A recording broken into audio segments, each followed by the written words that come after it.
Amo, the president's gadget.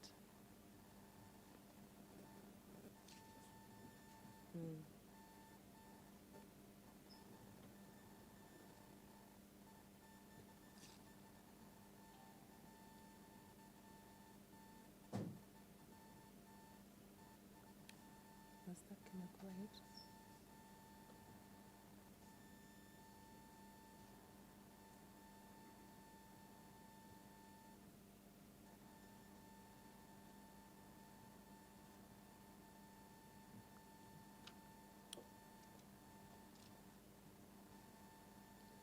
A very good morning, ladies and gentlemen.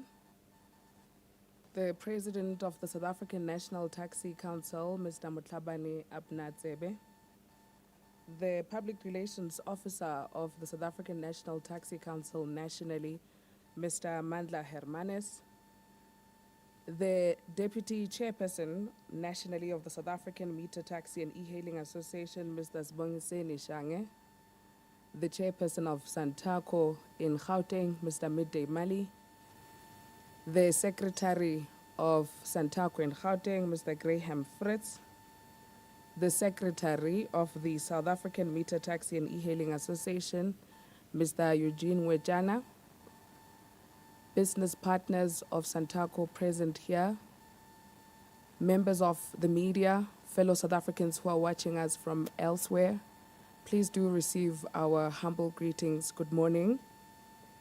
I am Machikidi Rebecca Pala.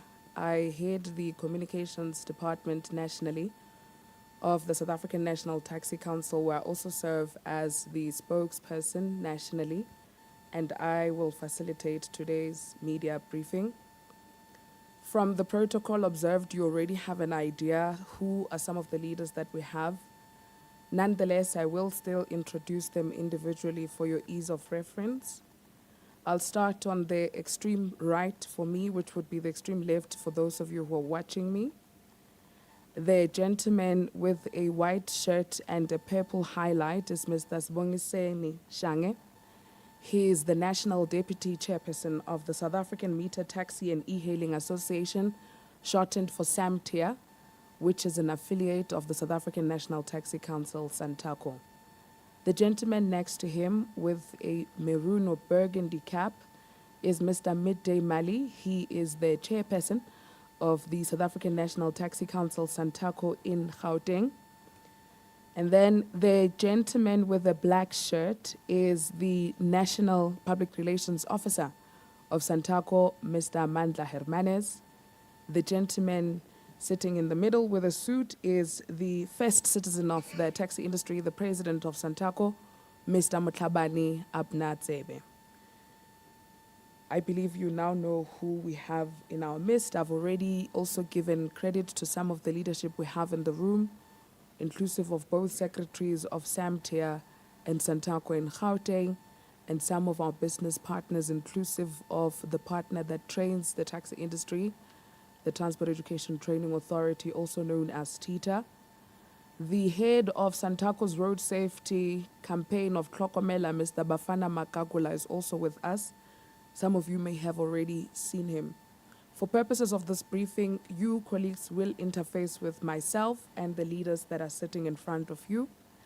And without any further ado, we've been interfacing with yourselves and members of the South African public on a number of platforms after the South African taxi industry came into the news, following some of the developments that have happened in Maponya Mall, but also some of the reports that have been circulated on social media.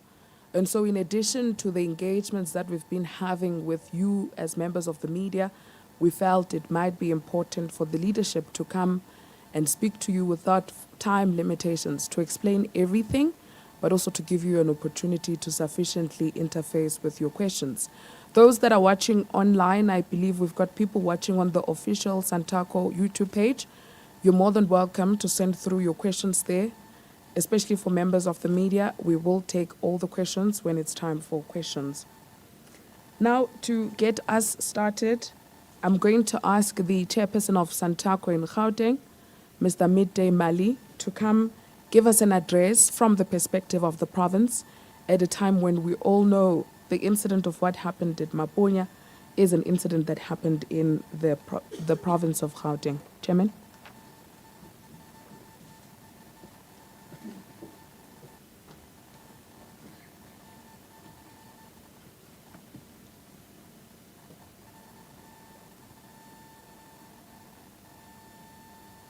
President of Santaco, Mr. Abnatsebe, the national leadership of Santaco is here with us today, SAMTIA leadership who's with us here today, the fellow South Africans, members of the media who are here today, I will greet you all. As a chairperson of Santaco Gauteng, I step before you today under the weight of a painful truth that a horrific and senseless act of violence occurred in our province, in our sector, and the under circumstances that demand immediate accountability and reflection. Let me begin by extending, on behalf of Santaco Gauteng and all its industry affiliates, our deepest condolences to the family and the loved ones of the e-hailing driver whose life was cruelly taken in what can only be described as an indefensible act. That someone was brutally murdered in a vehicle in our community is something that should haunt all of us who claim to serve in the name of the public transport. We cannot and will not defend this. We cannot hide behind slogans, uniforms, and silence. there is no place in our province or in our industry for anyone who uses Santaco or the tax industry for more broadly as a cover for criminality and the terror. We are aware that this happened in Soweto, a place that gave birth to some of our greatest expressions of our people's resilience and hope. And yet today, the name Aponya Mall is being spoken not for economic progress, but for the tragedy that has left an entire sector discredited and under a cloud. I say to the people of Soweto and to all commuters and transport stakeholders in Gauteng, we hear your anger. We share your pain, and we commit to decisively take an action. Santaco Gauteng is working closely with the law enforcement and our internal structures to assist where possible in investigations and ensure that those responsible are brought to book. This province has not been idle in its efforts to improve the tax industry. We have significant steps to implement the resolutions of 2020 National Lekgotla, including conducting provincial endeavors in partnership with TITA to train drivers, operators, and marshals on our customer service and road safety. Launching campaigns across the key taxi rank, educate commuters on their rights, and to make public the channels for reporting harassment and abuse. Implementing the Hlokomela campaign, which seeks to promote safety, responsibility, and dignity within the taxi industry by addressing driver wellness, passenger care, road safety awareness, and prevention of gender-based violence and substance abuse. I must acknowledge that there is still much work ahead of us. The province has not been idle. We have taken deliberate steps to address the conduct of few who tarnish the reputation of the industry. This journey has not been without difficulty, tragically, and some have even lost their lives in the process. At some times, our fear or political caution, our associations have hesitated to take hold disciplinary steps that must end with immediate effect. Let me also address the growing concern. The reports that some of our patrollers and the marshals are coercing citizens not to use private cars, not to transport their own families, but to use taxis by force. This is unacceptable, unconstitutional, illegal. As Santaco, and especially Santaco Gauteng, we distance ourselves fully from practices. And we are currently reviewing all such report cases, to identify those possible. To every South African who has been harassed, threatened, and intimidated by someone claiming to act in the name of Santaco Gauteng, I say, you have every right to transport your transport of your choice, who work with us, and report criminality to the authorities. We understand the responsibility we have as well. I think that is very much important. People, they would say Santaco is not responsible. And we understand our responsibility as a sector, that we need to give service and protect the communities in our space. Work with us, I want to repeat, work with us to report this criminality to the authorities. We understand the responsibility we have as well to rebuild trust with you, guarantee your safety and work restoring trust between ourselves and you. We are not all criminals. We are not all violent. The vast majority of our drivers wake up 3 a.m. in the morning to serve our people with dignity and respect. We ask for your partnership, your vigilance, your forgiveness. Definitely this one, we need to be forgiven as an industry. because this at this stage is still the allegations, then the law enforcement has to do a thorough investigation and come up with a report. Not to excuse wrongdoing, but to build a sector that is transparent, safe, and responsive. As I conclude, let me leave you with this. Rebuilding public trust in the industry is not just about press conference and speeches, it's about action. It is about what we do after this moment. We will work harder. We will work smarter. And most importantly, we will work with you, the public, to ensure that strategy become a turning point. Ndiyabulela, ke a leboha. I thank you.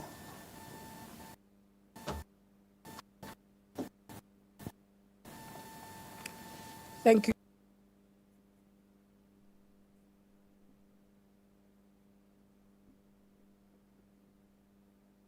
Of Santaco, which boasts a membership of e-hailing and meter taxi operators, the South African Meter Taxi and E-Hailing Association, SAMTIA in short, which will be represented by the National Deputy Chairperson, Mr. Sibongiseni Shange.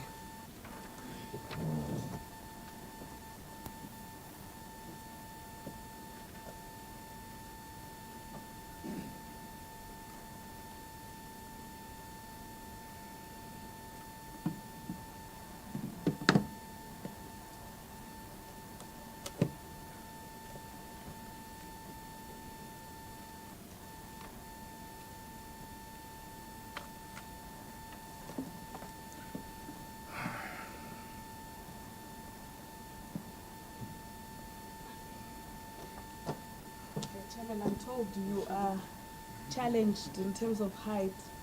And if you could just wait a bit for me, Eugene, if you can just check for me outside if Baba Makakula can't assist us, because we can't see. Can you see him, or should we lower the mics? Might be a challenge. Huh? Okay. Baba, if you can just assist. At least I've got heels on. Baba Shane, a bit of a boost. I don't know what we can do.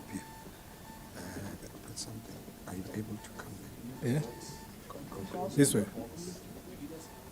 Small box. Ha.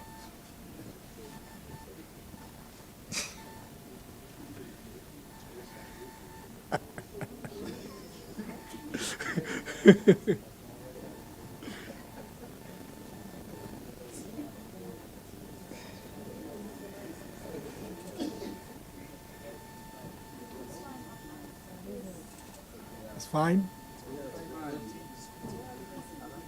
Oh.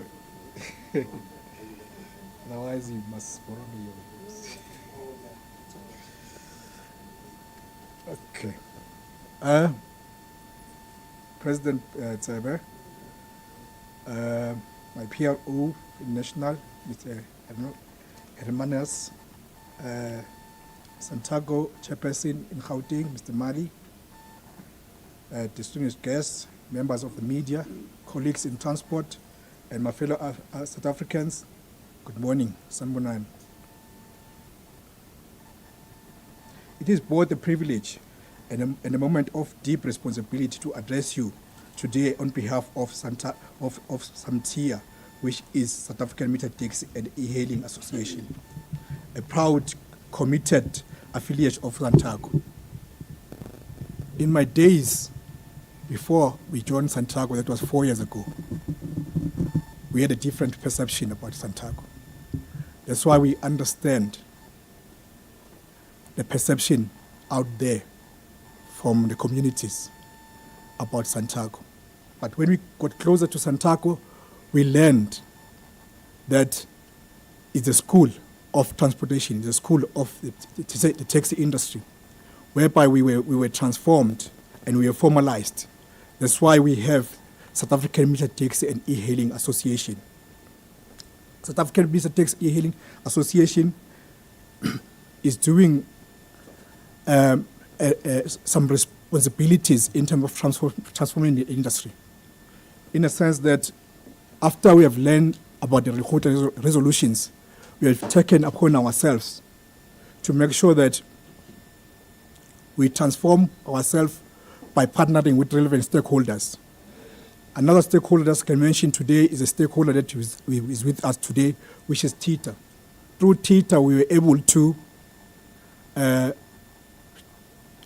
train about 10 entities and formalize them and make them a business, and they comply. Those entities, as we speak today, they are running businesses based on a formula, based on systems, and they are different to the normal drivers.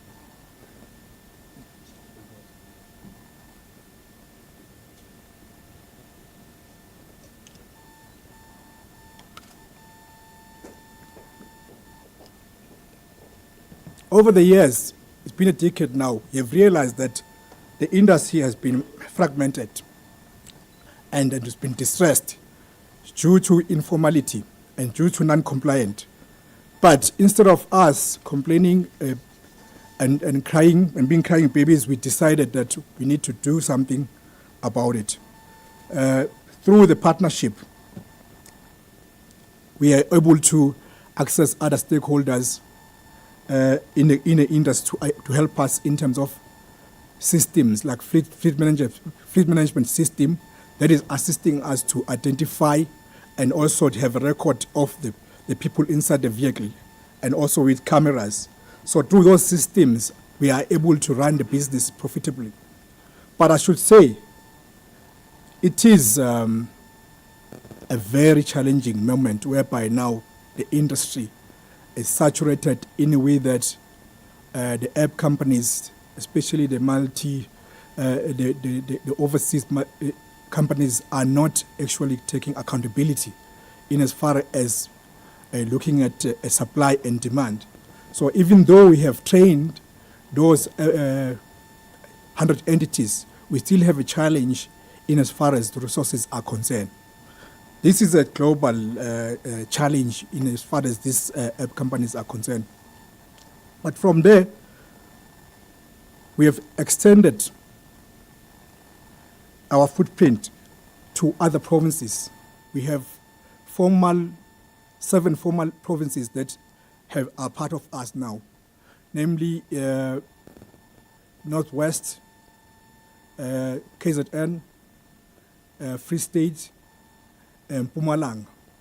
We are calling upon all our brothers and sisters that are on e-hailing to come closer to us and to formalize and to make sure that we comply and to make sure that we are part and parcel of the apex body, because of apex body is channeling and advocating unity, transformation, professionalization, and also innovation. Through that innovation, we have welcomed the youth. Through the policy conference, we will welcome the youth and to make sure that the organization become innovative.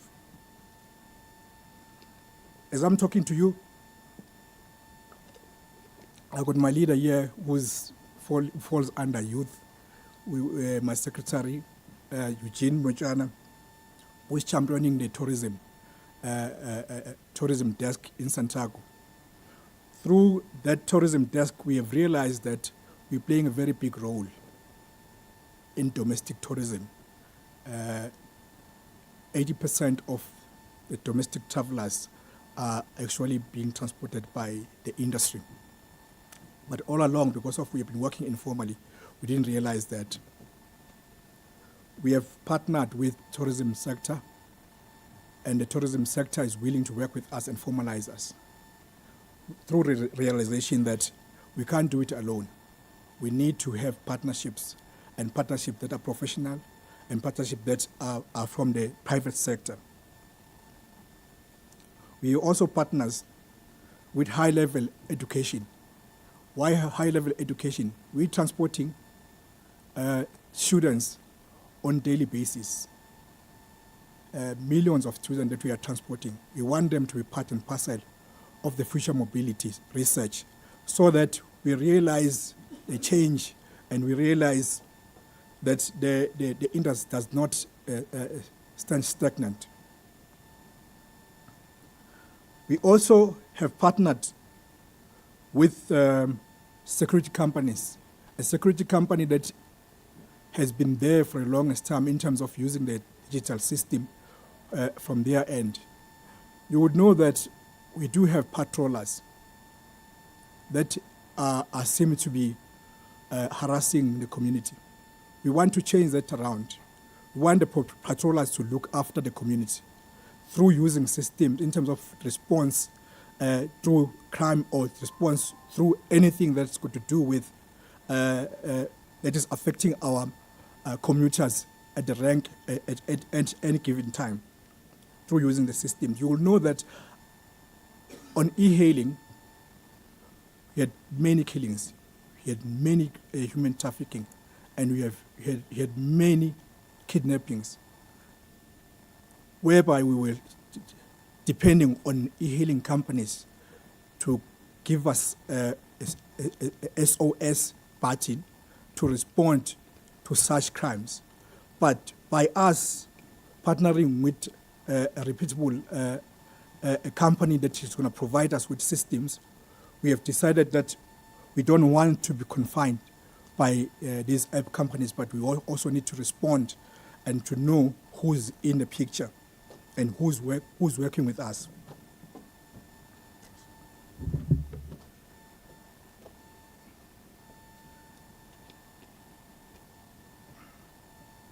Through that partnership, we have established that we need to have systems like what you call a digital impempe that we're going to be launching anytime soon. Digital impempe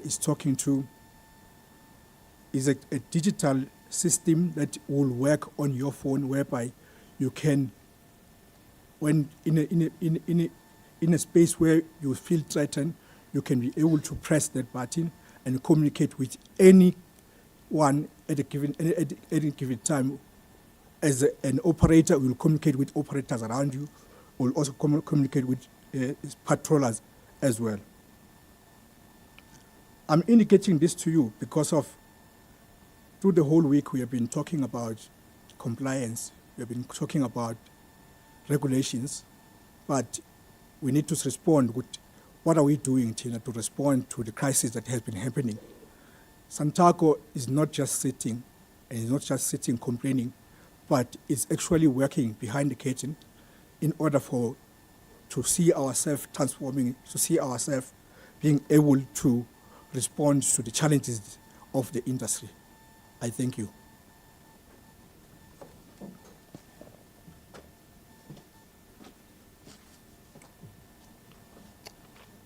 Thank you, Mr. Sibongiseni Shange, speaking on behalf of an affiliate structure of Santaco, the South African Meter Taxi and E-Hailing Association. We will now, ladies and gentlemen, get an address by the President of Santaco, Mr. Motlhabane Apnatsebe. President.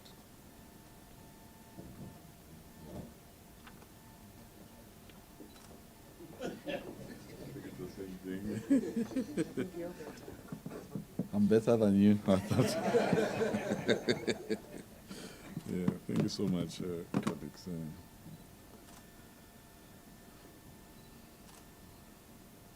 Thank you very much for this opportunity. And good morning, colleagues, members of the media, fellow South Africans,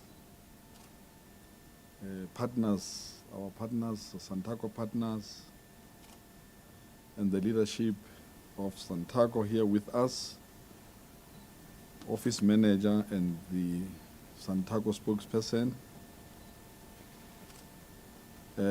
I know it's a very sad this week. In fact, I was on leave. I had to come back because there's a crisis. The house is burning. We gather here today, colleagues, under very painful circumstances. Last week at Maponya Mall in Soweto, our nation witnessed an unspeakable act of violence. A young e-hailing driver, just 27 years old, a brother, still to be a father, and a breadwinner for that matter. I was listening to the sisters when he was talking on TV, and I was touched. who was brutally attacked, his life taken in the most horrific way. And another driver was injured, vehicles were set alight, and the entire community was shaken to its core. To the family of this young man, I want to say from my heart, we are deeply sorry for your loss. Condolences. You entrusted your son to this country, to the promise of honest work, and that trust was betrayed by violence. We stand with you in your grief, and we also extend support to the injured and to every community member who was traumatized by what they witnessed. And we want to also confirm, we've seen family asking for support. As Santaco, we are ready to take care of the body in partnership with Teboletu, a funeral parlor. I've sent my team to talk to the family if they would give us that right to take the body from Gauteng to KZN and also to bury the body. All sponsors can take care of other stuff, like your catering and other stuff. So, colleagues, this is one sign that we are the engine behind the nation. Santaco cares. And we also spoke to some Soweto ministries because we need divine intervention in this regard. After the funeral and everything, we are sending a team to go to hospital to check on those that are still in hospital. And after that, we will do a prayer day or a prayer at Maponya Mall. And we've got support of the bishops and the ministries. I was talking to them this morning, and they're waiting for us. We still have to go and consult with the Maponya management to make sure that happens somewhere in September, because August is already gone. This strategy is not just a transport story, it is a human story. It is about life cut short. It is about families left broken. It is about communities that no longer feel safe in South Africa. As Santaco, we cannot remain silent. We condemn this violence in the strongest possible terms. It is inhuman, it is criminal, and it is unacceptable. We are saying zero tolerance for violence, as much as we've said GBV, but we cannot be coming with another direction of a pandemic that is troubling our nation for the whole of this week. Let me be absolutely clear today, colleagues, members of the media, that Santaco has a zero tolerance policy for violence. Any operator, driver, or member of our associations found to have been involved in this attack or any similar act of violence will be immediately expelled from our ranks. And this is just not a talk show. It's a promise that we are saying to our members, enough is enough. We cannot continue like this. Associations and as employees in the industry, we must be responsible. The leadership must take responsibility of actions that are happening in their space of operation. Their cases will be handled directly to the police, and as Santaco, we will support full prosecution and we will never defend or shield perpetrators.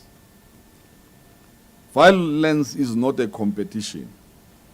Violence is not a conflict resolution. Violence is crime. And crime has no place in the taxi industry or anywhere in our South African community. Even during my inauguration as the president of this organization, we know that the perception from long time ago, taxi operators in terms of the violence, the so-called violence of killing, I said to them, this is not violence, it's criminal. It's criminality at its best, and we must assure our South African communities that, heartless as it is, Santaco and the whole taxi fraternity we must admit this criminality that is committed by criminals in our name. We humbly ask for prayers from the community as we also facing the infiltration by criminals as we are cleaning up the industry. Someone said there's a lot that we are doing behind curtains, and the future looks bright for this industry. The first week of September, we are just about to test the first of its kind, the cashless system in the taxi industry. And we've got what you call formalization in terms of forming companies, which our own Samtia has. There's 100 companies trained by TITA, and then all that was left was implementation. Now, we don't want to be seen like spaza shops. The history of spaza shops in South Africa, where the third force will try and distract and make us to lose focus. Law must deal harshly with these criminals, just like it does in other industries. Like we have bogus doctors, false pastors, fake police and lawyers, and scammers in financial service. We also have criminals in the tax industry who are terrorizing the community, and we say they must be dealt with. And we are here to assist police when need.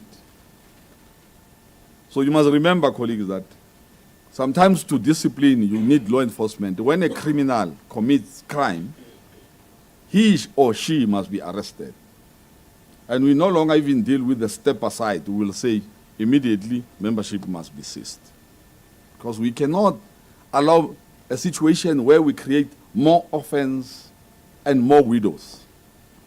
That club is full. There's no longer membership for widows and caused by criminals in our space and in our name. We need to be accountable and we need to lead. We know that South Africans are very angry and disappointed. Many are asking and many are still saying we are bullying. Our members are bullied. And I was talking to my colleagues, what is happening on the space of provinces, regions, and associations? Why this bully always comes up? What is happening? And you've got these people that when fired by the taxi industry, they come up with their own association to discredit us and do things that obviously will discredit us as Santaco. So, if Santaco is the recognized leader of the taxi industry, why does this keep on happening? That's my question to my own members. This must stop, and it must stop now. And Soweto, I think that's where things start and stop. We will stop it in Soweto. We don't even want it to go and mushroom to other, because we've got challenges in airports, malls, and all these areas. And now we cannot even talk about, someone might ask, you're talking about tourism, doing things like this. Because I asked myself, was that necessary? Because I was watching at the clip. And I said, can't be in my leadership. This is a fair and important question that we ask ourselves. Why does this keep happening?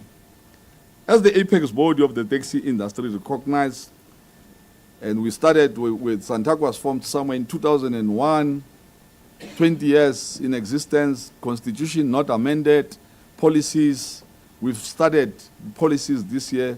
One of the things that we are doing is to make sure that we become a recognized structure to represent the entire taxi industry in South Africa.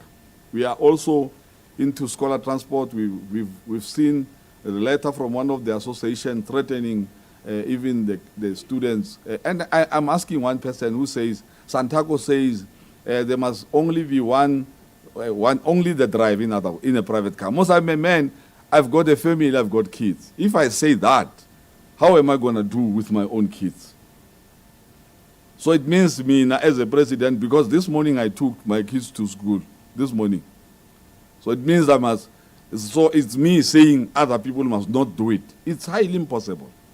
It needs common sense. That we cannot do that because we are also part of the community. We are not from another planet, coming and dictating terms to other people not to live. We cannot change the scenario of South Africans to have a free choice in terms of choosing a mode of transport. We need to compete free and fairly so. That's our mission. The taxi industry has been doing it for quite some time. So I'm wondering, Ukuthi, where does this demon come from? When you take a taxi and go into a funeral, you from Pretoria to Soweto, you can't even be able to come into Soweto, being a taxi. So it is highly impossible. And we are working on these things because it troubles us as leadership to say, this can't keep on happening, and people on our behalf saying things that the communities are looking at us as if, no, something is wrong in our heads. We know exactly that we are South Africans, we are black South Africans, and we are in business. As much as, sometimes I was saying, regulations, fine, regulations, the ministry or the MEC or operating license. But if that is a challenge, why not bring it up so that we can be able to address, not go and kill and ban? How do you solve a problem whereas you create another problem? And we are saying dearly to our members, you stop this. It has to stop. And it has to stop now. And someone might ask, we've got so many, we've been engaging. We even engaged the Ministry of Police to say, now it's enough, people must be arrested, so that we can show that we are very serious on this. As the apex body, there was a recognition through the 2020 National Taxi Lekgotla. There were a number of issues raised, the subsidization, professionalization, formalization, and so on and so on. We cannot pretend that incidents of violence have nothing to do with us. And we are saying, at the Lekgotla resolution, that's why you see the Santia here. You've got your cross borders, a lot of challenges. And if we can talk about these challenges, we can, but we cannot always react on violence when we want to solve issues. And sometimes these things, they just go out of hand. Anyone can say anything, and it will go very bad. And it's very bad for us to be here today and talking about what happened, because we cannot, there's no excuse about it.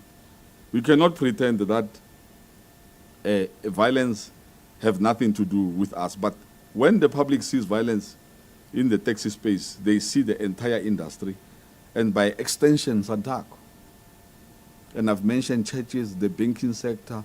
You've got most fake lawyers, but that does not mean if you've got a fake past, we must no longer go to church.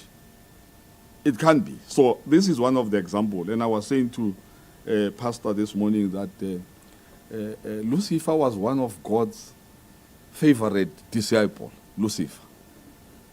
But he became devil. And someone said, but God, because he's a forgiving God, why he did not forgive Lucifer? It's because Lucifer never asked for forgiveness. So Santaco is coming forward to say, forgive us. We are working on this. And we want divine intervention. God is not a sleeping God. He will always listen. Someday we'll get an answer. Who's behind this? If it's a third force, we want to see him, because we will never vanish, as Spaza Shop says. It has happened to Spaza Shop. We've learned our lesson. We know. We are in South Africa. Let me also address a matter of ongoing confusion about Santaco's role. 2020 National Taxi Lekgotla is an apex body, of course. And someone who might be surprised why Santaco, and because we are an apex body, we are a council, we are not an association, but we've got affiliates. We, Santaco, we are also affiliates to the Black Business Council. So we've got, in terms of escalation, we are able to go further if things don't go well in terms of business engagement. So there's no need for us to fight and kill and ban. There's no need. And we are saying to our members and leadership and to the police, affected areas and associations must account to these killings. We cannot always be coming and talking and blaming, pointing fingers and think nothing is happening. Someone has died. And someone will die tomorrow. So we have to address this. So a historic gathering of government, which is the 2020 Lekgotla and the taxi industry, it was resolved that all operators within the public transport sector must converge under structured representation with affiliation to Santaco as the apex body. This was not a unilateral declaration. It was a joint commitment to build a formalized and a regulated, professional and inclusive industry that better serves our people. Fellow South Africans, the community of South Africa and the taxi operators, we embrace this responsibility, but we cannot do it alone. Tackling violence and transforming the industry requires collective effort. Government, law enforcement, communities, and the taxi industry working together. Because I normally tell people, if you've done that, then it means the one who does that, what happened in Maponya, was moving very fast. If you want to move fast, walk alone. If you want to walk far, far into the future, let's hold hands. And we will show the enemy that, no, this is not your time. Santaco is here to represent. So, we are saying, only through this partnership can we rebuild public trust and deliver the safe, reliable, and dignified transport system that South Africans deserve. It's only in the taxi industry, because there are good things that we are doing. If someone in the rank from Polokwane wants to come to Pretoria, and someone, they marked him and have taken the money, you know they always come to the taxis. We do give some free rides for those that are in need at that time. Yeah, most of the people, you cannot get into Gautrain for free, even if you lost money. So, I mean, I don't know, these people, our members, they are afraid to compete. We are strong, we know that we've got our weaknesses, but also we've got our strong. Our SWOT analysis is clear. We do have the strong, we've got the weaknesses, and we've got opportunities. And of course, we've got the threats. And this is the threat that we are creating on our own self-hatred to kill and not protect our communities. That can happen. That is why today I want to say clearly, we take full responsibility for ensuring that violence is rooted out of this industry. We have made progress over the years, but clearly the fight is not over. This tragedy is a call to intensify our work. We will not rest until discipline, safety, and professionalism are the standard across our industry. Transformation agenda at the 2020 Lekgotla resolution, followed by our inaugural 2024 policy conference, we adopted a comprehensive transformation agenda built on key pillars, that is formalization and regulation of the taxi industry, economic empowerment and broad-based ownership, professionalization and improved customer service, technology and innovation, and establishment of a regular strengthened labor relations, sustainable funding models, and inclusivity. The inclusivity program, I think, is coming closer. I think by the 1st of October, Transport Month, we'll be doing a program in a route between Pretoria and Johannesburg, I think, after the test for, or after the launch of the cashless system. So there's a lot that Santaco is doing. So we are in partnership with the Transport Education and Training Authority. I've been to Singapore. I've seen how taxis operate. You know, in Singapore, a professional taxi driver starts with the class before he becomes a driver. So Santaco, we've created what you call a Santaco recruitment agents, fully registered. We are just waiting for funding. Now, we need to clean it up, because once we clean it up, we cannot be harsh because we don't. Hence, I'm saying, if you want to work faster, alone. So we are sure, exactly, we've got a plan, like government is having plans. We've got your 20, we've got your short term and long term. You know, it's not about me becoming a president and tomorrow I'm no longer the president, they start afresh. So we need progress in terms of succession plan. Whoever takes over must follow up and do exactly the process of making sure that we've got professional drivers, because taxi drivers must be professionals. Because in some instances, this thing, we lost it somewhere, we dropped the ball, and we must agree that now we need to start picking up the pieces and making sure that Tita becomes Tita is here with us. I think they are part of us. For example, they equipped taxi operators with essential business acumen, and we've got Toyota, which is in partnership with the University of Pretoria, and there's a lot of graduates that have graduated from the taxi sector. But you know, once people, they graduate, they go for greener pastures. Then you can't keep them and say, we cannot stop commuters, whilst we cannot even stop our own graduates. When they graduate, then some, they come into your space, be it media or be it transport. But we are trying to own up this sector to say, now let's see how best. Now we are busy with the University of Johannesburg as well, through the influence of Samtia. We are engaging thoroughly so that we can be seeing this industry having women drivers, if not 30%, at least at the most. The Lekgotla resolution resolved that in leadership roles, we need to give 30% to women leadership. It's just unfortunate that today I tried to get women to be here with us, but unfortunately it was very late. You know, Mama, they've got duties when they wake up in the morning already. When you tell him 6 o'clock in the morning, it's not like me. She already, they've got engagement, so apologies for that. But this is one of the things colleagues that the taxi industry is working on. And we are saying our road is long, but we are focused. We'll never, and we'll never lose focus, even if they are trying to derail us, but we will keep on fighting until our members listen to us. It's very difficult to have more than 300,000 members that you are running, and you think that when you talk, they will listen at the same time. So some they don't even listen to us. But dear members, the background to the conflict. Now that I have given you the inner workings Santaco as a taxi council, I will now get to the crux of the matter at hand. The Competition Commission Provincial report on e-hailing as a taxi council. E-hailing and meter taxi 2020 highlights several systematic issues that have contributed to tension between traditional operators and e-hailing platforms. Key amongst these are uneven regulation and enforcement.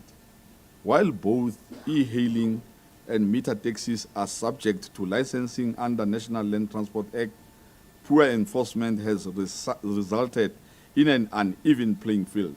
An estimated 79% of e-hailing operators operate without valid licenses. It's another matter, and say it's not an excuse that people must ban cars and shoot and kill. No, it's not, can't be. Pricing and area restrictions. Meter taxis face rigid area restrictions, leading to higher operational costs, while e-hailing operators enabled by digital platforms operate across municipal boundaries, your intermetros, and obviously some they are even interprovincial. This has intensified perception of unfair competition. And safety concerns and no-go zones, you've seen on the news, you always have our sisters raped and this, because there's a number of challenges that we have. So someone to get transported but not even be sure that I'm safe, and which we want to address from both the e-hailing sector and the minibus sector as well. So, safety and concern. The Commission noted that the conflict has heightened safety concerns of passengers and drivers, with certain areas becoming unsafe and inaccessible for e-hailing services. These findings confirms that structural and regulatory weaknesses rather than individual operators are at the root of the conflict. We acknowledge that weak enforcement contributes to tensions, but weak enforcement is no excuse for violence. I was asking one member and say, why can you give me a brief of what is the problem in Soweto? We were saying there's 3 groups. You've got local Soweto guys, then you've got the hostel, and you've got the Nigerians, they call them that. So you've got 3. So I said, do you think this is internal? Possibly so. And then I said, now, okay, the minibus, and you could see that, something is just not right. They themselves now, they've got their own issues. And you might find that internally, so that thing that you call manpower, you go and pick at this one to come and assist you to fight this one. So this is something that we need to address, and address very harshly, because we don't want this kind of behavior in our space. And someone, when I was coming here, I think it was Power FM, they were talking about the statements that are coming out and so on. But there's a number of media perception, especially when it comes to tech, because where we come from, of course, we are dirty. That we are dirty, and we are cleaning it up, and we are almost certain percentage done now. We are moving, and even if someone cannot see us, but we are moving. These findings confirm that we need structural and regulatory weaknesses are there, rather than individual operators are at the root of the conflict. You've got 100 companies registered. We need to follow that up. We acknowledge that weak enforcement contributes to tensions, but weak enforcement is no excuse for violence. And you go to Mamelodi, you go to Tembisa, you go to Vosloorus, you go to KZN in Akwamashu, you've got what you call a Mapela. And at some stage, you've got in Olivenwood Bosch, you've got these Mapelas, and some of the quantums, that 7-seaters, belonging to an association, a local association in that area. You get into other space which You know, someone was showing me the finding of the movement in Bara, just the movement. It's equals to OR Tambo and Cape Town, what do you call the airport in Cape Town? Combined, the movement in Bara. So it can tell you that Soweto is big.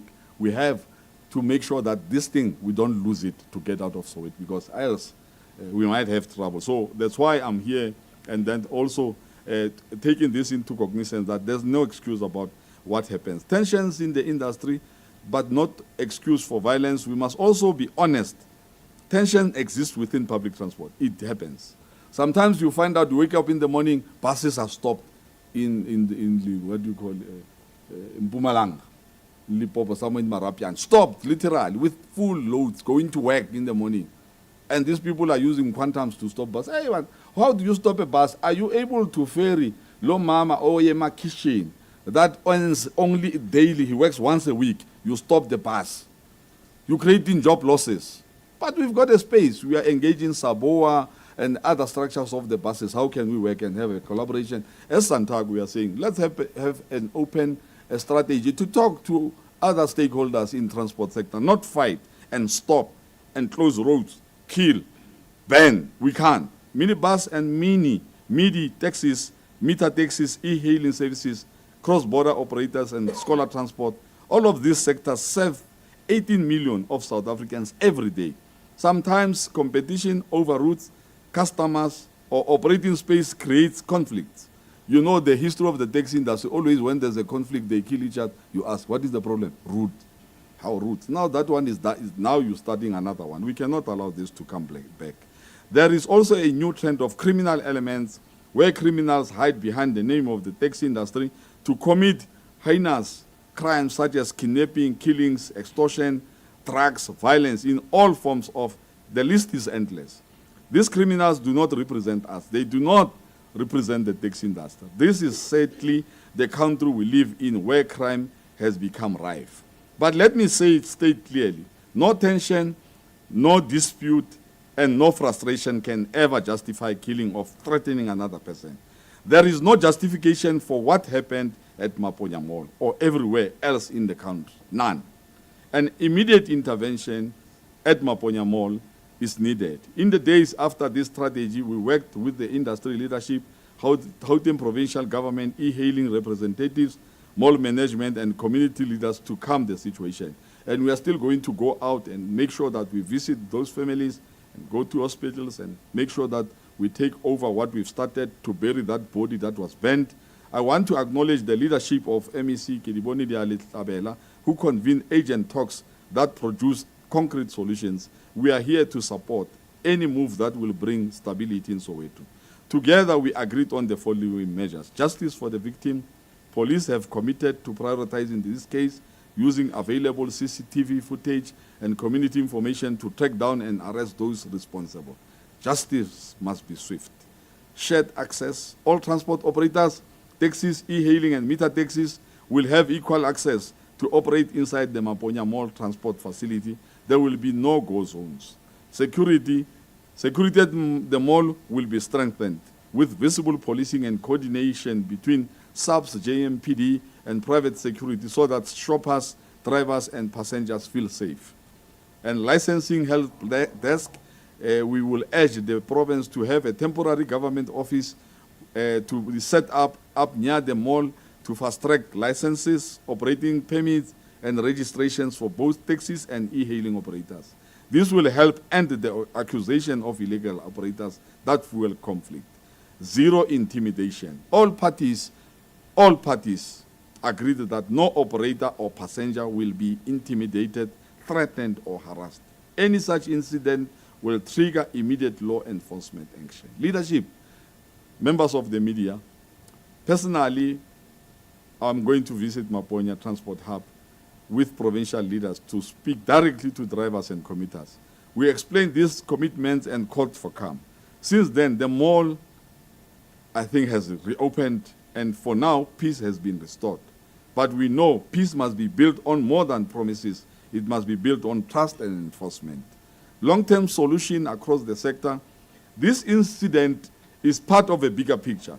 That is why Santaco is intensifying its work across all transport modes, mini, bus, and midi buses. We are tightening our codes of conduct, expanding training programs, and disciplinary and members who breaks the law.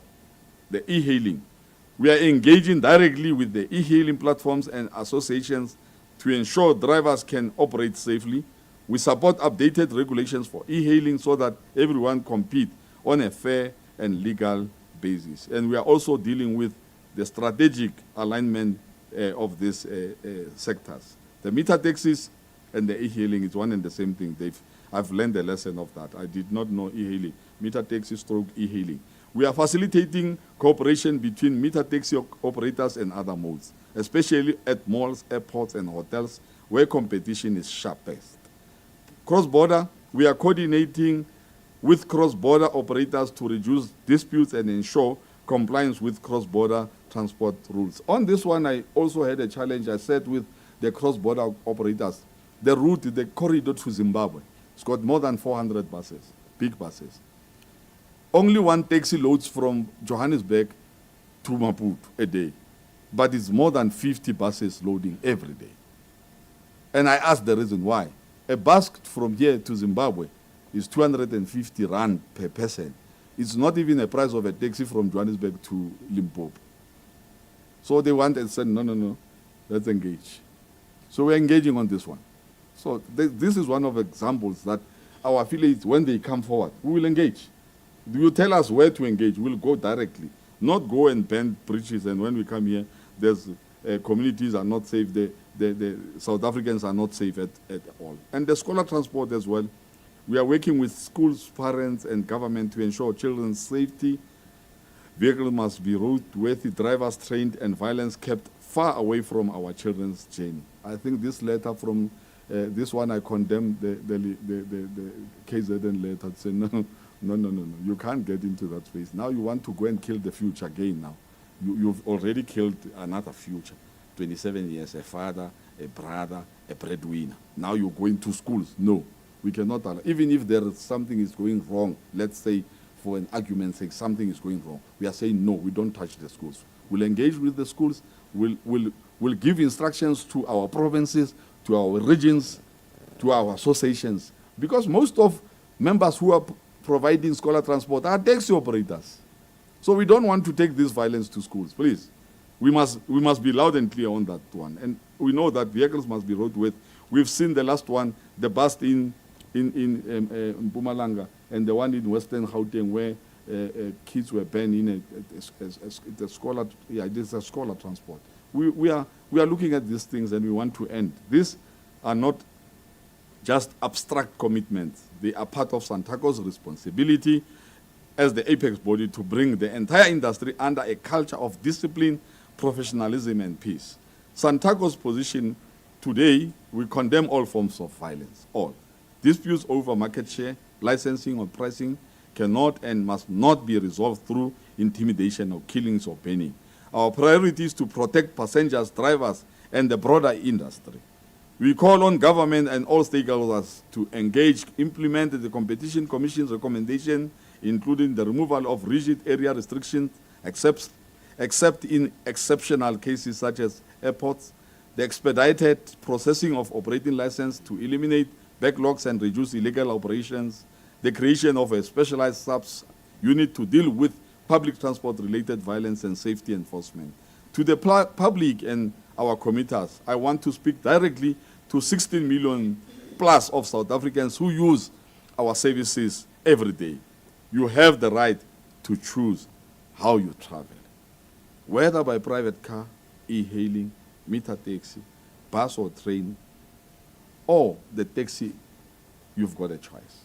Only the thing that you must do is to make sure that you are safe. And we are saying to our operators, let's guarantee our users to make sure that safety is our concern. So colleagues and members of the media, the choice must always be respected.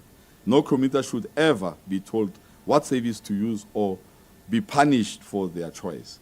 Your safety is our priority. Just now the chairperson showed me a vehicle stopped with a pregnant woman in it. It was stopped. I think the woman was just terrified. Then he gave birth.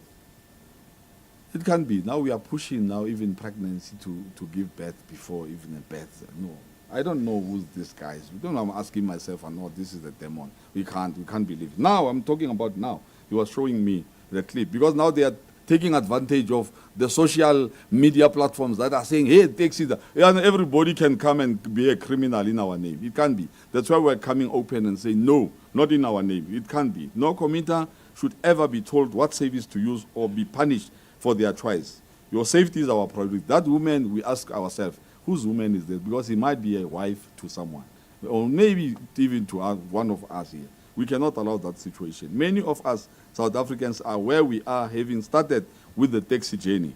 This country is where it is, started with the taxi industry. Our freedom, we achieve freedom using taxis to cross, for some to go to exile, using taxis. We cannot be turned and become enemies to our own country. That is a history that can never be erased. It is a history that should not be distorted. We also know that incidents like this make many of you fear taxis. It's a fact. I understand that fear. I myself was once a commuter, a taxi driver, and today, taxi owner and also the president of this big organization. But I want to assure you, the vast majority of taxi operators, 200,000 strong, and drivers, approximately 300,000 strong, are decent, hardworking people who simply want to provide for their families by transporting 16 million strong safely to your destination, which sometimes, I'll give you an example, the route between Johannesburg, I know you know that conflict between the big bosses of the taxi industry, between the Johannesburg route and Pretoria. We stopped it as Santaco because drivers were shot every day. 2, 3. That's why do you kill drivers, can? Because these people are here just to work. And then you start a fight, you go and hide in suburbs. And the poor drivers must be compromised. We said no. And that violence, you can go and ask. You can go to MTN taxi rank and ask. They will tell you. We were able now to address another one in Cape Town. It's not that we are doing nothing. The Maponya one will be addressed. I can promise you now. We will come back and tell you exactly. To every South African who has ever been harassed, intimidated, or wronged by someone acting in the name of the taxi industry, I say, we are very much sorry. There will be no protection, no excuse. But if you choose professionalism, respect, and peaceful services, then you are part of building a stronger future for our industry and for South Africa. In conclusion, this young man's life should not have been lost. His death must not be in vain. Let it mark the line where we, as an industry, say, never again. We honor him and we honor every commuter who depends on us by choosing peace, by enforcing discipline, and by working together across all modes of transport. There is important work already underway in our industry, work that is meaningful, impactful, and transformative, even if it does not always make the headlines. Let this strategy be the turning point where we convert pain into progress and where the taxi industry demonstrates that it can be safe, professional, and respected. I urge all members of the media, let's report responsibly, because this is very sensitive. So, do not generalize criminal acts as a taxi industry. We don't own criminals. We own businesses. Criminals are not our industry. Words shape public perception. Whatever we are saying, it shapes the public perception, and public perception shapes peace. If we talk peace, our members of the public will be able to do that. We ask you to help the nation distinguish between criminal elements and the legitimate, law-abiding taxi industry and fellow South Africans that carries millions of South Africans every day. Santaco is ready to lead this change with government, with our affiliates, the media, private sector, with the communities we serve. We will not rest until public transport in South Africa is safe, fair, and free of violence. Thank you.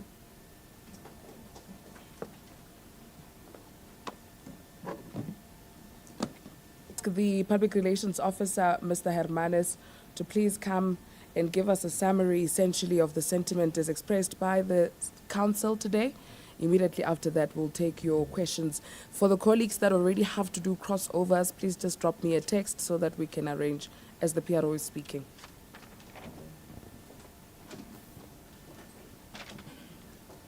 Okay.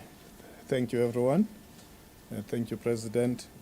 I think what is clear from the presentations from Samtia, from Gauteng, Santaco Gauteng, Mr. Mali, and our national president, Mr. Tsebe, is that we want to distance ourselves from the criminal elements that are within the transport space, especially e-hailing, metered taxis, and the minibus taxi industry.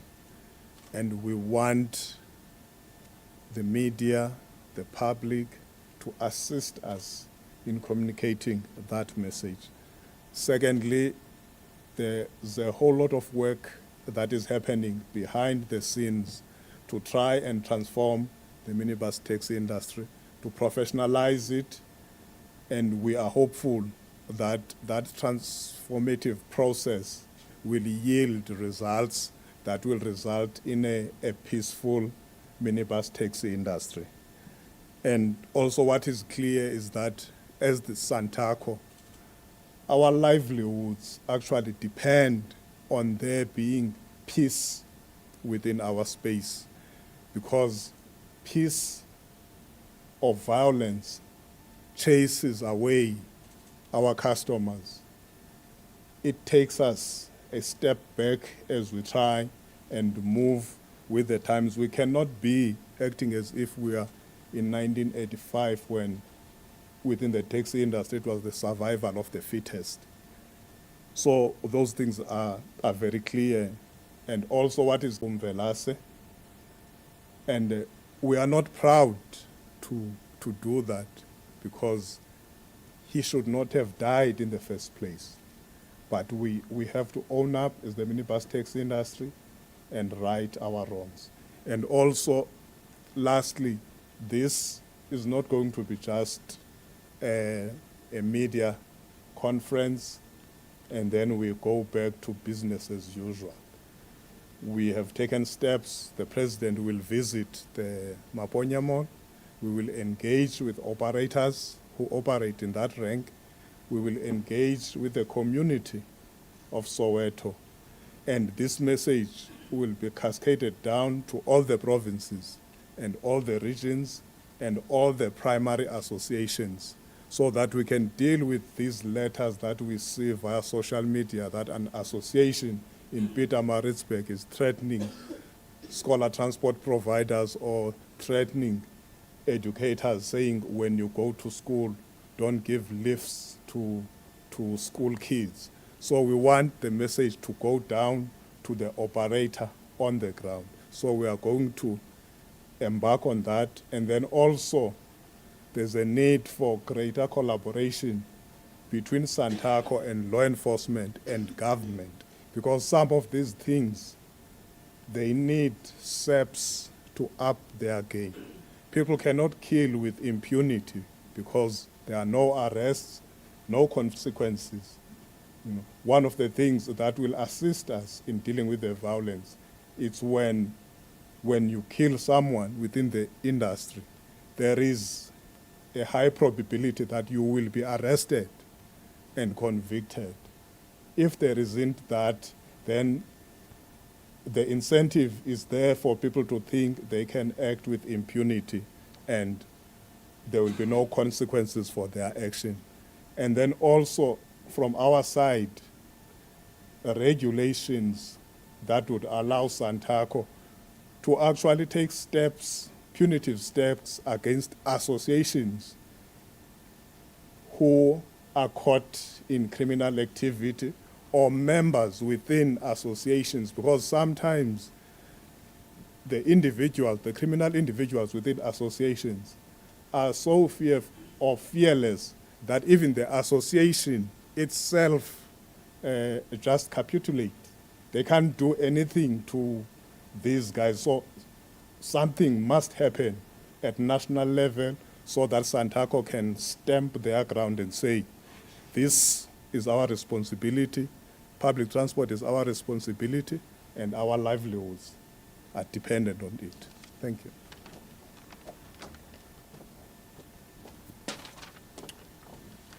Thank you, PRO. The colleagues working on the sound, please help me by standing ready with the roving mic.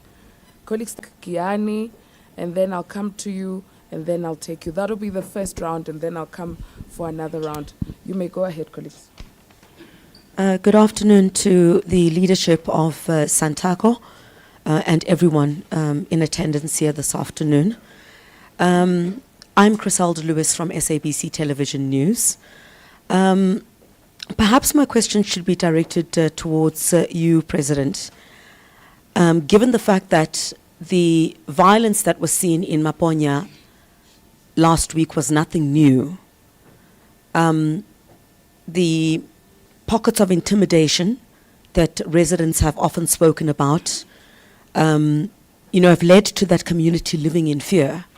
And it's not just Maponya, because unfortunately there emerged then the dead body of an e-hailing driver.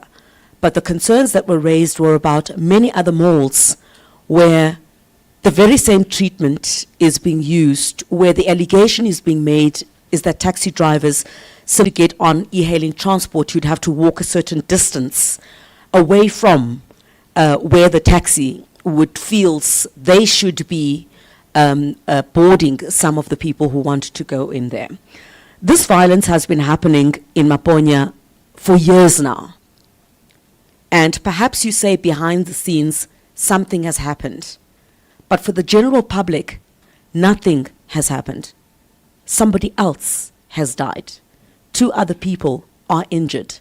And the sense that we get from the community in Maponya is that they're even too afraid to go to the mall. There are no-go areas.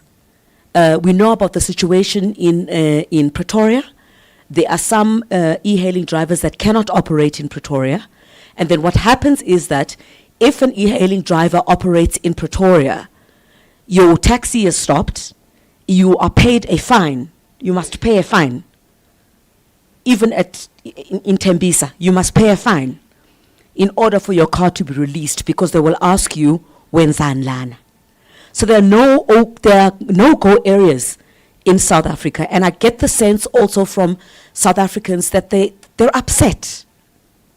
It's good to hear you, President, speak about the fact that you say that each and every one should have the opportunity to get on whatever mode of transport that they want. But what have you done about these rogue elements within your structures? Okay. How many people have been suspended? How many people have been taken to task? Okay. Because ultimately, these are individuals that sit under you as an umbrella body. If they are a law unto themselves and their own associations, and you are not able to deal with those aspects, that also falls on you, not having to be able to deal with the association itself. Because what is clearly demonstrated at this point, President, is a community that is living in fear. At what point do you reach in South Africa where you cannot even get on a taxi or choose with your money what you want to do with it? It's like forcing me to buy a loaf of bread, yet I need to buy milk because I need milk this evening. Okay. It doesn't make any sense. Thank you. Thank you. Thank you so much. Okay, let's move to the back. Veronica Mahwadi here from Newsroom Africa. Speaking to my colleague's point, specifically where she says that this harassment and what we've seen playing out at Maponya Mall is nothing new. We hear you, President, we hear you, Chairman, speaking about the fact that you want South Africans to take you in confidence, but why should South Africans believe you now that Santaco is serious about ending the type of violence and the criminality that we've seen happening? It also brings me to the issue about barring ordinary citizens from picking up relatives, picking up friends, colleagues on the road, being told that they cannot, essentially have lift clubs in public roads that are open to all South Africans. I believe that if we didn't have the kind of access we do now to cell phones, to footage and videos being circulated as quickly as they do, we wouldn't be sitting in this room, because again, that is nothing new. It's been going on for a very, very long time. And I think also just, where do citizens get help? You say they should report to the authorities, but if I'm a person who's intimidated by a taxi operator, what are the channels that I can use to report the ordeal that just took place? Where do I go to say, look, this has happened, I need someone to be held accountable? Thank you. Thank you, Veronica. Let's move to Kiani.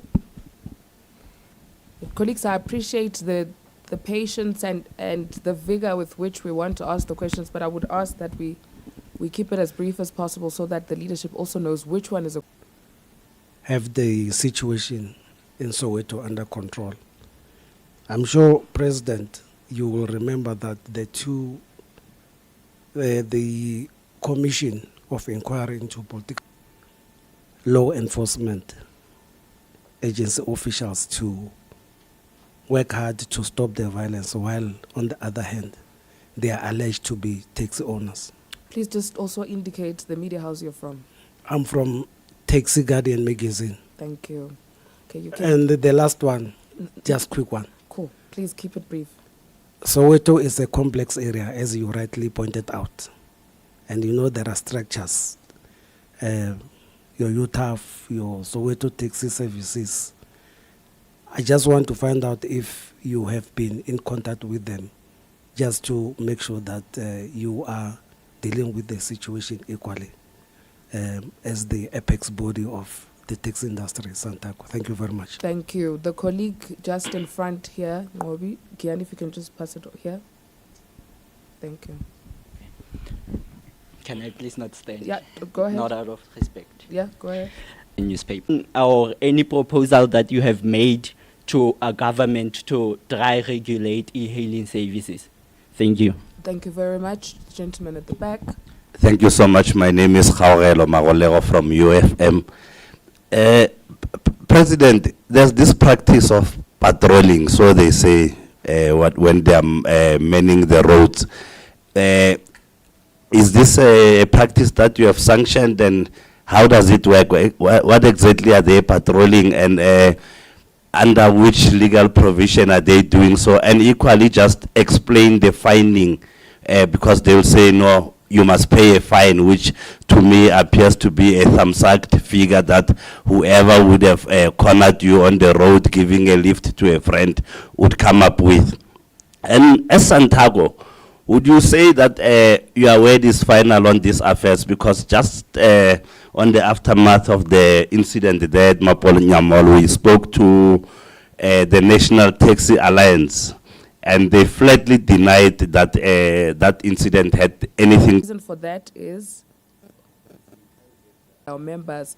That's why we've been saying criminality must be understood for what it is, and law enforcement must be allowed to do their investigations. President, I'll take a cue from you in terms of who you nominate to start first, and then you can sort of come in to close up with the first round.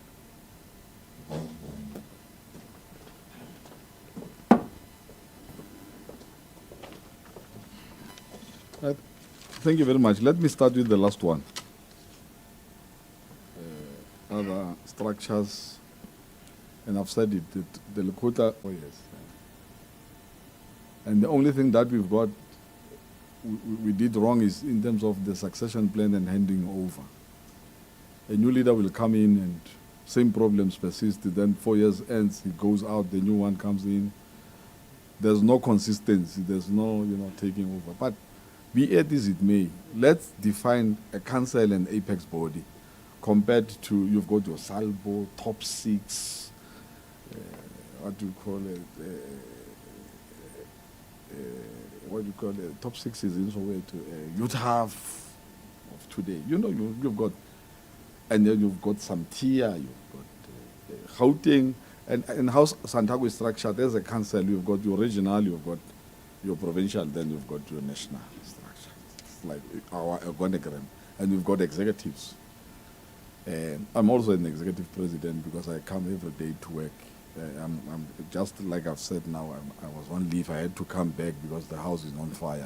There's no excuse about it. So, Santaco is an apex board. And someone, you'll go to him and say, hey, these guys are not representing us. It's always a case. But here's the matter. As media, if Santaco was quiet, what were you going to say if I say they don't belong to me? Regardless of either it's top 6, I've got meetings with top 6, but I couldn't even say, let me go and talk to these guys first, but the house is on fire.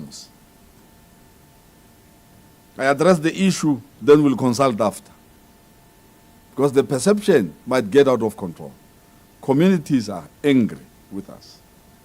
So the apex body is representing all taxi formations in South Africa. And the formation of Santaco, NTA was part of the formation of Santaco. Be united as one. That's exactly what we are doing. It might be difficult somewhere.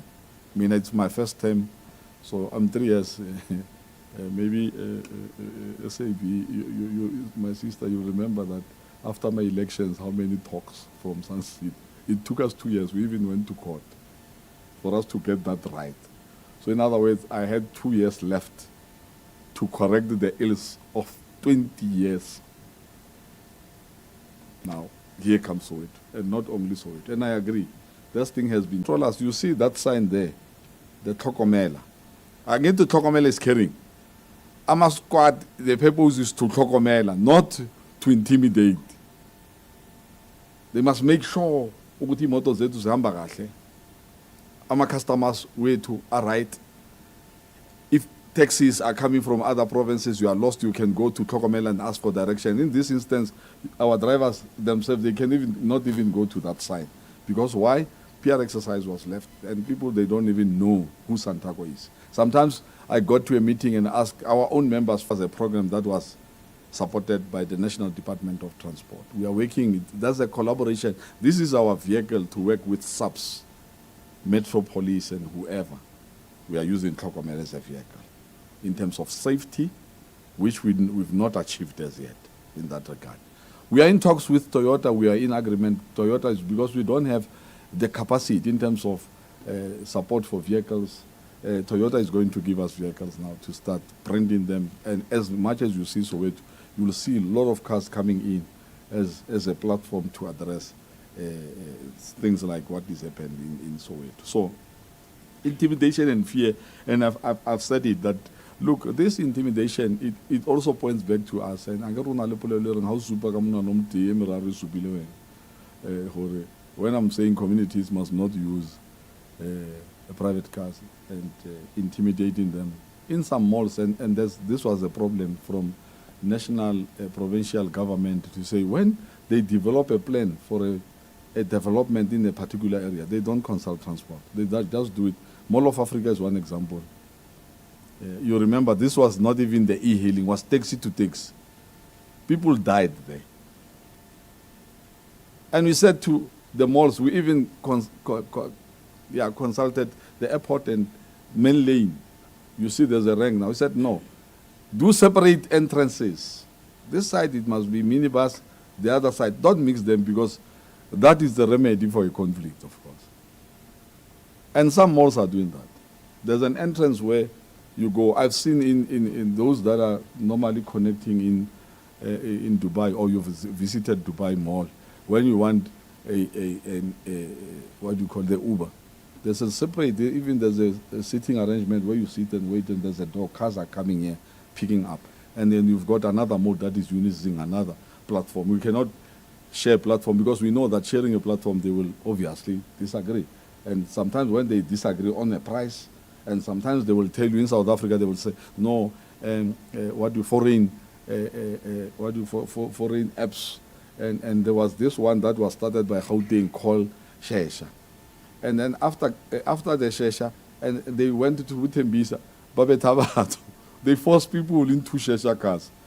I said, but you can't do this. Market it correctly. Competition is right. Let's do it the right way. So now, to the question of why now, is that the time is now. It cannot go past this generation. Else we must kiss this industry goodbye. I said even to Ndade, what we are calling to my colleagues NTSA, when are we going to be united? When this industry is no more? We cannot always react. We need to be proactive. So this, unfortunately, the matter is we are on the move to correct our ills and making sure that there's clear understanding from our communities. This is what is happening. And sometimes, yes, we are quite, I agree, we don't go out to communities. I'll cite an example, Madam, and media partners, that, look, in other areas, I'll give an example. I think it's in Soshanguve and bad as it is, and in Oliver Notbosch, when there are funerals, taxis are giving out transport for free to the communities. They're giving out. So even the communities are aware. When there's a funeral, they come and report. The taxis takes out certain number of taxis. How they do it, I don't know. But they do provide free transport for funerals. So we know these things because we are in South Africa. So intimidation, Madam, allegation in certain areas of intimidation and bullying and fines that are not accounted for. There's no squad vehicle, I need this one to be recorded there, that is given permission to collect cash or fine or impound. It's not us. If they are doing it on their own. I still remember I took the chairperson of the Eastern Cape to task, a big bus, 65, ferrying churchgoers. They were going MGT somewhere there, full, 65, Abo Mam. They came with rifles, they took money, and I was called because some of the church members knows me. I confronted them to say, no, guys, it can't be. I said, chairperson, you have to pay back that money. The chairperson organized and paid that money back to the churchgoers. He said, follow them, go and give it, you clever. We can't go on our own because we can say tomorrow, let's go and avenge in Soweto. They will arrest us early in the morning. That is criminal to do mob justice or to do whatever that you think is a revenge. We can't do that. Only law enforcement can help us achieve that. And only law enforcement can assist us to get rid of these criminals. The challenge, and I need to be frank, it's my last day. Some of the police, they've got this curse. This frustration is caused because some of the law enforcers are part of the problem. It's an honest fact, like it's my last day. They are part of the problem. So when you talk law enforcement, you are talking about sending someone to solve the problem that he's part of. So do you think you can arrest yourself? So these are challenges that we are coming across. You report, no report that is coming to us. But there are cases where someone was shot, killed, where there's no camera, a week, and someone is arrested. Why in our case is not happening? No camera. Maponya is worse, below that's the CCV. Why in these cases, no one is arrested? Why? Nati to media partners with. This is troubling us because we don't know why people are not arrested. Well, you know it's better to be arrested and get bail and utole or no, there's no evidence, it's fine. But someone must be arrested. Or you were there, there's evidence or no evidence. Someone must be arrested. We cannot always have excuses as if there's no law enforcement in South Africa. There's law enforcement and they know exactly their duties. They've got intelligent people that can investigate killings, but you've got what you call control from prisons. That's why there's faceless, because how do you deal with me when I'm in prison? Why now? Because the time is now. And unfortunately, I'm saying not in this generation. We cannot close this generation.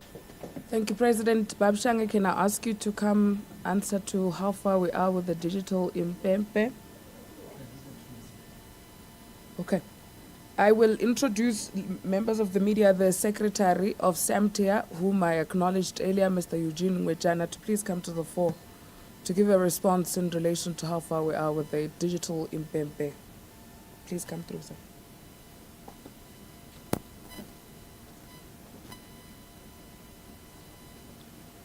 President, national leadership, colleagues, all protocols observed.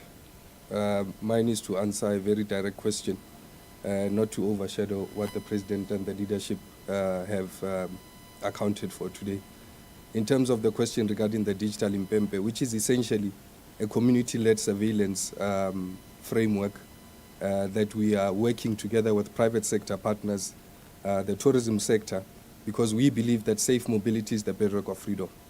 It allows expression, it allows... Now is the time for us to provide the digital tools to make sure that Operation Tlokomela and all other initiatives that look to prioritize the commuter also empower the driver, while also assuring the primary investor, which is the black business owner, which is the operator, our members, that it is essentially possible to create a society which we can all thrive. We refuse to believe that South Africa is a jungle. And that is why we came up with the initiatives that we have came up with, such as Operation Tlokomela, the digital Impempe solution, which is something that comes from past times. As you would know, during winter when the sun doesn't come up readily, we used safety. But right now, because there's a disconnect between different economic sector, different interests, we are a highly politicized nation and we forgot to count on each other. And that is why the digital Impempe solution has been brought to the fore. But in terms of deployment, we will be ready to deploy and launch our mobility safety and interoperability framework because we believe in an integrated mobility solution. We will be able to launch that at the end of Transport Month, the 30th of October, at the University of Johannesburg, where we will be addressing student mobility and how best to integrate the future within the designing of the future or the present that we live in. Thank you. Thank you, Mr. Ngwechana. In the interest of time, I understand, colleagues, there are some questions. I saw the PRO still talking to the President that may need further clarity and understanding. So, PRO, I'm going to ask that you lead the next set. So before you come in, I'm going to take the next set of questions and then the PRO will lead us in that particular regard. By show of hands, please. Mfanelo, I've noted you. My brother, I've noted you. Are you fine? Mr. Magulego, your follow-up? Okay, Ngobi, let's start with him because you're closer. Yeah, man, Do you have a question? Okay, let's take it. Sorry, I didn't know. Okay, thanks very much. My name is Cliff. I'm from Chakranda FM News. Maybe we should get clarity. Are you taking responsibility for the attack at Maponya Mall? Because you say you're going to help the family and you apologize to the community. Is this part of you taking responsibility? Thank you. Thanks, Cliff. Let's go to the back. I've noted you, Griselda. I'll come back. You did hear when I said, because I understand one part of your question was not answered where you were asking the specifics. Do you still have something else outside of that, or is it just to re-emphasize? Okay. Cool. Due to the assistance. Got you. Got you. Are you taking responsibility for or not? Got you. Sir? Thank you so much. It's Chekwane Tladi from ENC. We all know that taxi drivers in most cases are bullying even the person that they are ferrying. So with all due respect, I just want to know the criteria that you're using as the organization to employ or to hire your taxi drivers. What are the things that you're looking for and what is the criteria? Thank you. Okay, thanks. Okay. Is it something else? No, it's just to go back to the channels in which people can report. Yeah. Thanks. The PRO has noted that. Okay. Hence, I said he will come in to fill in the gaps. Mfanelo? Thank you, Mfanelo. I'm from Tembisa Online. Mine was just to reinforce the question from the colleague from Newsroom Africa, because I see a lot of people from Tembisa Online have been asking the channels where, who, and to contact. And also just to ask a question to the President. I think a lot of people in and coexist in malls, whether Tembisa, Pechekas, and Tembisa Plaza. Thank you so much. Thank you. Mfanelo's question, if I can ask for you, Chairman Mali, to note and come back because it is within your constituency in the province of Gauteng. I'll read some of the questions online, PRO, and then I'll ask you to please come and answer. Isaac Lesole is asking, the truth is the actual frustration is caused by shrinking and dwindling profits. This is caused by an overrated sense of roots because of Ikwapa phenomenon, duplicate permits by corruption at the Department of Transport, etc. What is the organization doing about building market intelligence capabilities. PRO, can I please ask you to please first come, and then afterwards we will ask the chairman of Gauteng to also follow through. Okay, thank you. In terms of the subsidy and to what extent do we think it can help the minibus taxi industry? The answer is a lot. Because one of the challenges that we are facing is the driving behavior of our drivers on our roads. This is informed by the compensation model that we use as taxi owners, and it's also informed by the financial situation that most taxi operators are in. You have a situation where drivers are chasing profits. It's not even now about chasing profits, it's about making sure that you raise enough money to be able to pay off your monthly installment on the vehicle and still for the driver to be able to take something home. So that is unhealthy, and it incentivizes bad driving. It incentivizes speeding, because if you speed, you are able to make more loads. If you make more loads, then you are able to meet your financial obligations in terms of the money that you are able to bring in.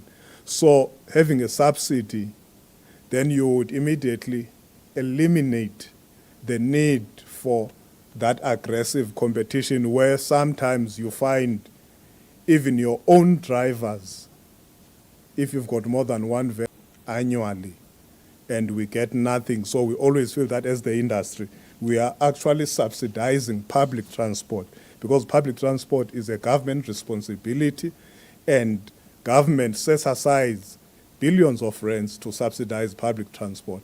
But where are those billions going if, say, 70% of the public are using unsubsidized modes?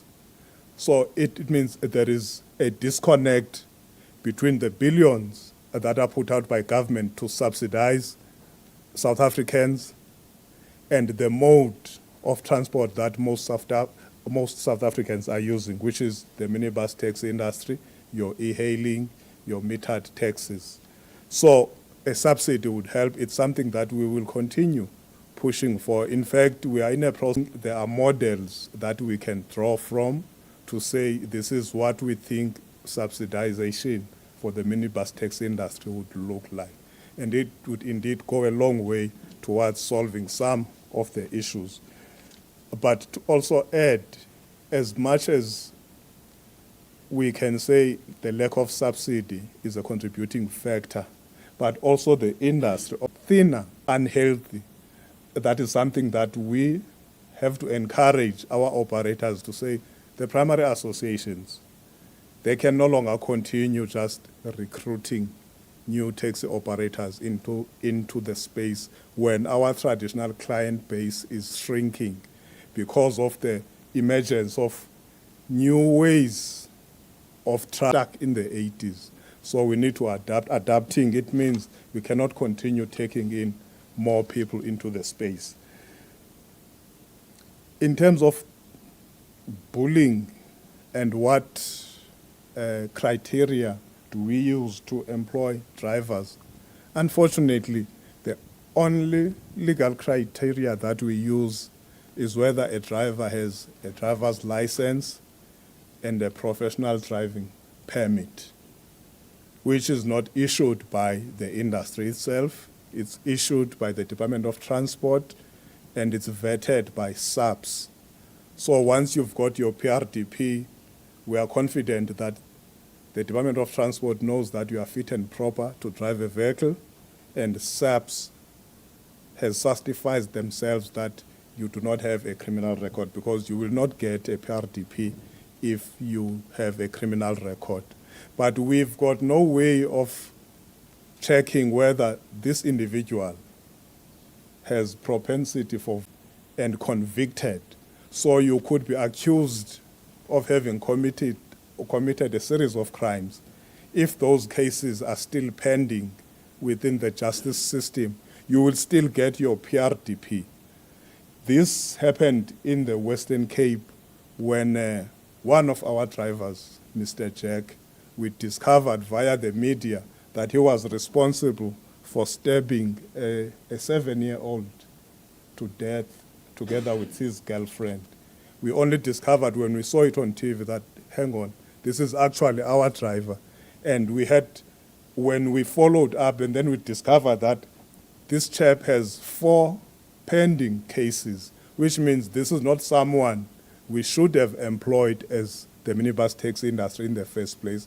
But we had no way of knowing that this person has 4 cases pending against him, because he, together with TITA, one of the things that we are implementing is driver registration, driver training, and accreditation, so that we don't only rely on the PRDP and the driver's license to see if this person is fit and proper to provide a public transport service or to drive our vehicles. But it's an ongoing process. One of the challenges that we have had is that most of our operators are not registered correctly for SARS. So one of the education that we need to do together with the SARS is to educate our members, check how they are registered for tax purposes, so that the registration reflects that these are minibus taxi operators. For instance, if I was a teacher, I would have been registered for SARS. But when I resign, I buy a taxi, I start operating, I do not change how I am registered. Probably it will just reflect unemployed, whereas now I should be registered as a minibus taxi operator, which means when we do that, then we are able to contribute towards the skills development levy, which will assist us so that there is more money available from TITA to train our drivers and operators, because the amount that we get is based on the percentage of our contributions to the fund. But currently, we are contributing very less to that fund. So we need to change that. That's what professionalization and formalization will help us achieve. And in terms of reporting channels, currently it varies because there is no standardized formal way of saying if you've got an issue, this is how you report. Generally, when you have had an issue, communities, they know to go to the nearest taxi rank office and they report there if they've got an issue with a driver or these patrollers. But the challenge that we are picking up is that sometimes when they go to these primary associations offices, instead of being assisted, sometimes they are further victimized. So now they are intimidated, so that now they don't communities now don't have confidence in those primary associations to say, if there's an issue, I can go and report at the association and the executives there will take action. So one of the things that we are saying we should be implementing is where we have got control rooms and we make it a requirement for all our vehicles to have a number that is easily memorable to commuters.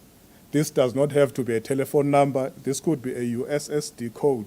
We've implemented, we've piloted this in the Western Cape through a program called Blue Dot, where there was universal branding and there were unique codes for each vehicle.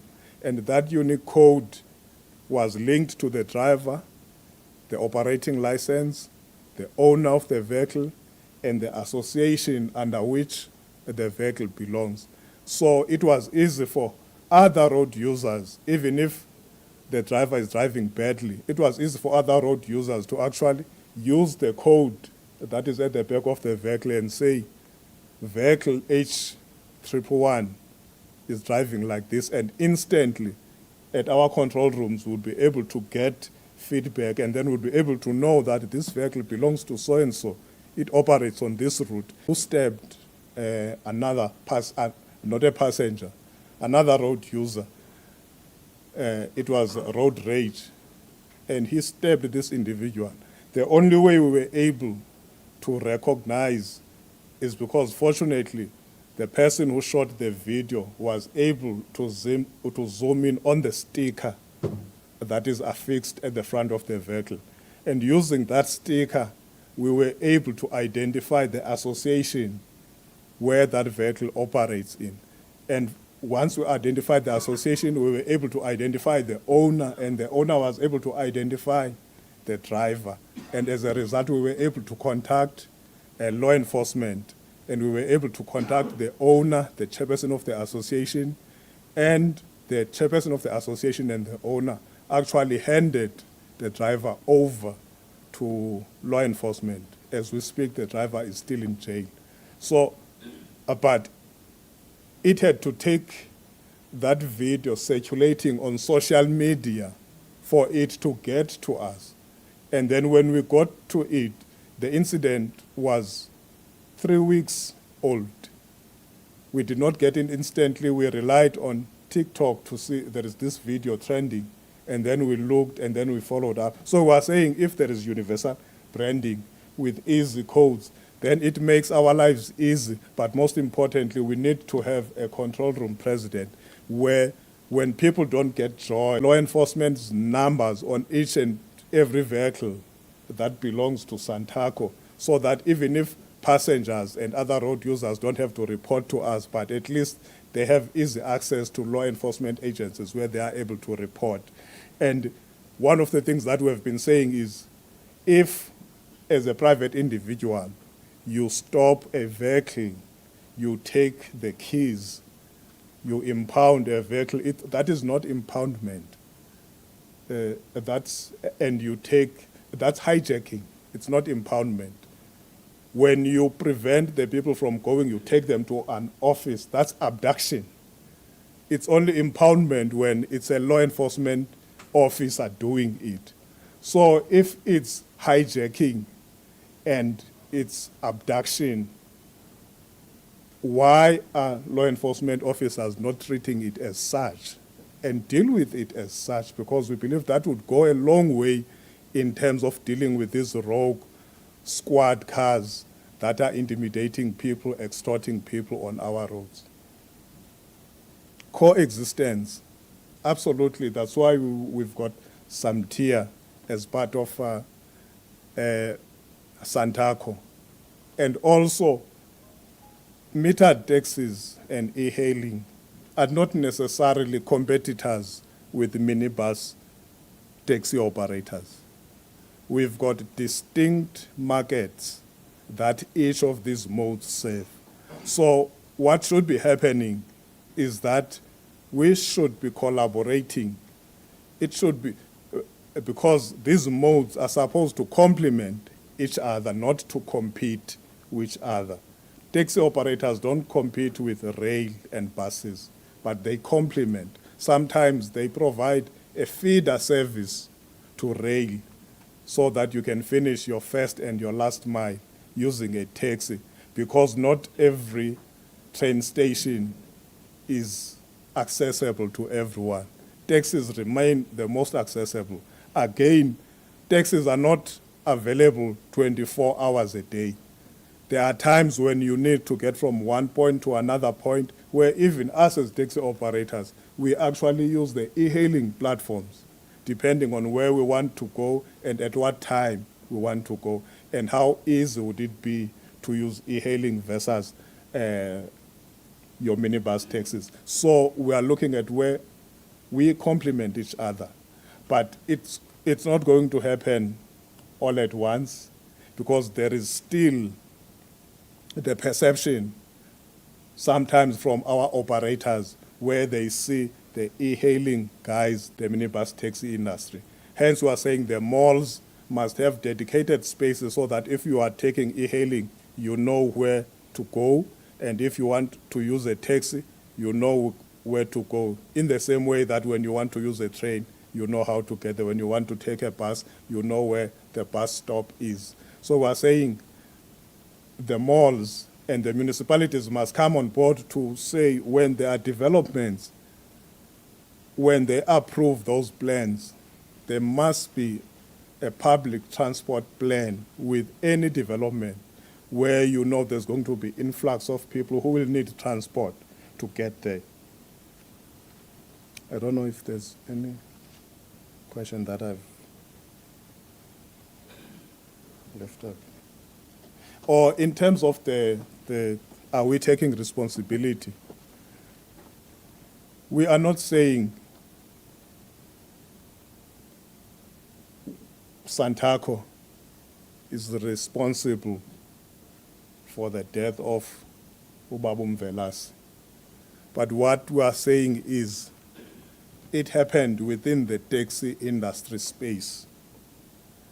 We've got some tier here because the e-hailing is related to the three groupings that are there, where you've got the locals, you've got those who are from the hostels, and then you've got those who are called Nigerians, because we understand that there's frictions there. They are fragmented and it's not healthy. Even if it turns out it's one of those groupings, even those groupings, they still belong to the Santaco fold. So we are not saying we are responsible for his death, but we are saying his death happened within our... Thank you very much, PRO. Chairman Mali?